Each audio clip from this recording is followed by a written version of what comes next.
Abi bir yarım edin sarılar. Hadi kaldırın. Şu an üniversiteye mi? Doktor görüşeceğiz. Olacak abi. Sen git arkasına ne var bunakta bir şey yapamıyorsun. Abi. Direkt arkasından git. Benim canım istiyorlar sonra benim gördüğüm. Abi.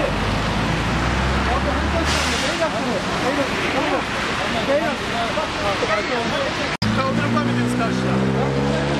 Araç şu mesafeye gelmişti zaten. Evet. Şu mesafeye gelmişti.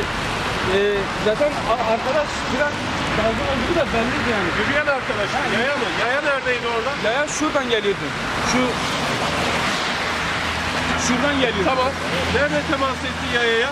Şurada olması lazım. Şurada araba duruş mesafesi çok kısa. Nerede çarptı aşağı yukarı? Şurada. Aşağı yukarı buralarda. Aşağı yukarı yani tam net değil yani. Aydınlatma direği olduğu kesin. Tamam. Aracın neresi temas etti? Burasını görmedim. Çünkü ben yolunca karşı tarafına büyük ihtimalle şu yapmış. İşte ben de aynen buraya geldim. Evet. Buraya geldim, arkadaş silah kırıyordu. Evet. Ben biraz ayağımı frene koydum, birden atladı. Bu abi de burada. Vallahi için söylesin. Evet. Bu arkadaşım da yapmak istemiyor.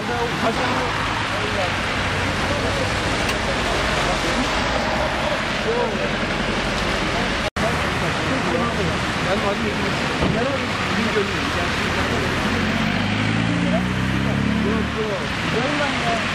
Öldürür mü sen?